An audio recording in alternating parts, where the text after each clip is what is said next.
Before the Netherlands was a country, there was just land and water. It was a changing river delta where the Rhine, Meuse, and Scheldt rivers met the North Sea. Floods and rivers were always changing this land, making it a constant fight against the water. But people still made their homes here. First, they were hunters and gatherers. Then, around 5000 BC, they became early farmers. They cut down trees on higher ground, built wooden farmhouses, and raised animals. In the north, people built turpen, which were man-made hills, to stay safe from floods. Life was all about the seasons and the constant danger of water. These early people belonged to different groups. They weren't Dutch yet. They left behind hunebedden, which are huge stone tombs in Drenthe. These show that they could work together and had beliefs about life and death. As hundreds of years went by, the Iron Age brought stronger tools and a slow increase in people. Small villages were spread across the land. Their world was surrounded by forests, swamps, and rivers. They didn't trade much with their neighbors, but they were incredibly strong. Their surroundings made them who they were, practical and tough. What they learned about the land and water set the stage for a society that would one day control both. Fighting the water wasn't just about staying alive. It was the start of a special connection that would define the Dutch people. These early communities prepared the way for a country built on cleverness and working together. The land itself was their biggest challenge and their best teacher. From these simple beginnings, the story of the Netherlands would start to unfold. In 57 BC, the Roman soldiers arrived, led by Julius Caesar. The Rhine River became the edge of their empire. The southern part became Roman, filled with forts, roads, and cities like Nijmegen and Utrecht. Stone buildings, temples, and bathhouses changed the look of the land. Local groups like the Batavians served in the Roman army and became known for being brave. Roman rule brought new things, new ideas, and the Latin language. North of the Rhine, groups like the Frisians stayed free but traded with the Romans. Roman wine, pottery, and glass went north. In return, the Romans got animal hides and amber. Sometimes there was peace, sometimes there was fighting. Attacks and revenge were common.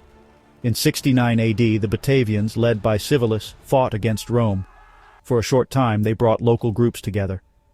Even though their fight was crushed, it became a symbol of standing up to power for people in the future. Roman influence lasted for 400 years, leaving its mark on language, culture, and how cities were laid out. The south experienced the order of a huge empire. The north stayed a wild borderland. The Roman time connected the lowlands to a bigger world, but it also set the stage for future divisions. The Roman way of life would still be felt long after the soldiers left. The land was changed forever by being on the edge of an empire. The first ideas of a unique identity started in this border area. As Rome got weaker in the 300s and 400s, the border along the Rhine fell apart. The time of big movements of people began, and new Germanic groups moved in. The Frisians spread out along the northern coast, becoming skilled sailors and traders. In the east, Saxons settled on the sandy soil, forming small farming communities. The Franks, a group of tribes, moved into the south, taking over old Roman towns and farmlands.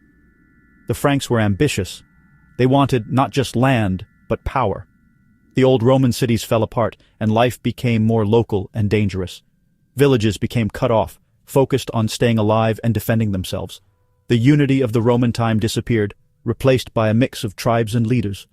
Roads crumbled, and traveling became very risky. The land was now a meeting place of different cultures: Frisians, Saxons, and Franks. Each group brought its own language and ways of life, shaping the future of the area. The confusion of this time laid the groundwork for the Netherlands in the Middle Ages.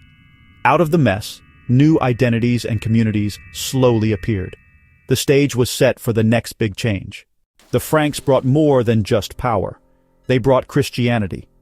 When King Clovis changed to Christianity in 496, it connected the Franks to Rome and the growing Christian church. As their kingdom grew, so did their religion, often by force. Missionaries like Willibrord and Boniface risked their lives to convert Frisians and Saxons. Accepting Christianity often meant accepting Frankish rule. Churches and monasteries popped up, especially in Utrecht, becoming places of learning and farming. Monks saved old knowledge and made farming better, draining swamps and clearing forests. By the late 700s, Christianity was in charge. though old beliefs still quietly existed. The church became a powerful landowner and shaped daily life. A shared faith started to bring Franks, Frisians, and Saxons together. Christianity wove different peoples together, creating a new sense of who they were. The church's power would shape the area for hundreds of years. A new time of unity and change had begun. Under Charlemagne, the Frankish Empire reached its peak, bringing together much of Western Europe. The lowlands became a small part of this huge Carolingian empire. Charlemagne brought order, dividing the land into areas ruled by loyal counts. His palace in Nijmegen showed how important the region was for military plans. Most people remained farmers, working the land for local lords. Charlemagne introduced silver coins and encouraged learning, which helped trade and how things were run. The Carolingian peace allowed for a slow recovery of the economy and an increase in people. After Charlemagne died, his empire broke apart. The Treaty of Verdun in 843 split the lowlands between rival kingdoms. This split shaped the political future of the region for hundreds of years. The dream of being united faded, replaced by new borders and rivalries. Still, what Charlemagne had done lasted in laws, language, and memories. The lowlands would never be the same. As the Carolingian Empire fell apart, Vikings came from the sea. Their longships attacked towns like Dorestad, burning, stealing, and causing fear. The weak Frankish kings couldn't protect the people. Some Vikings, like Rorik, even ruled parts of Frisia. The main government collapsed, local lords rose to power, building forts and defending their lands. Farmers gave up their freedom for protection, making the feudal system stronger.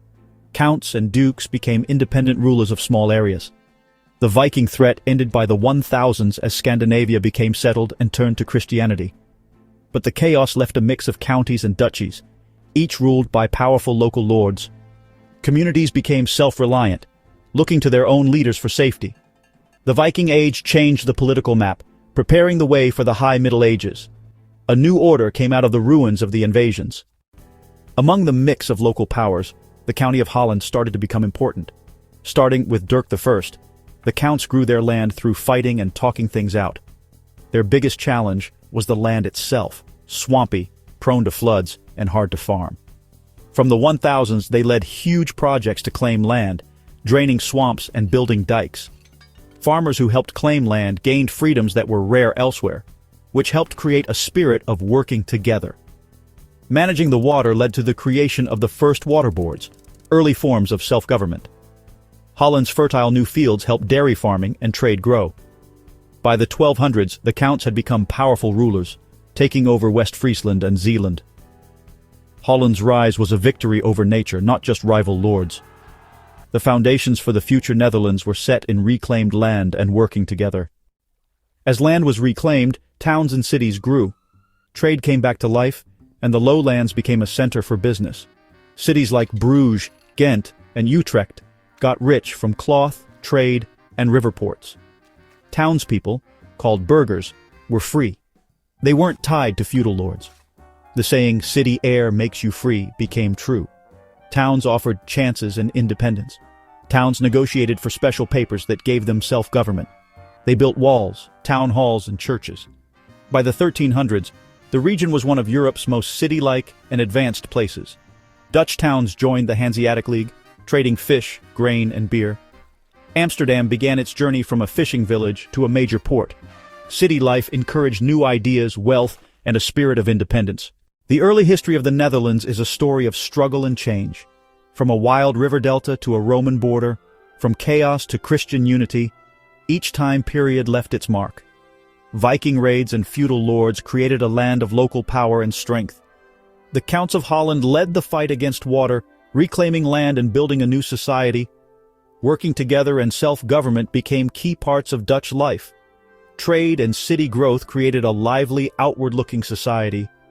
By the end of the Middle Ages, the Netherlands was still a mix of different areas, but the basic ideas of the Dutch Republic, freedom and cleverness, and a battle with water, were firmly in place. The Dutch story is one of never giving up and coming up with new ideas, shaping both the land and their future. From water and determination, a nation was born.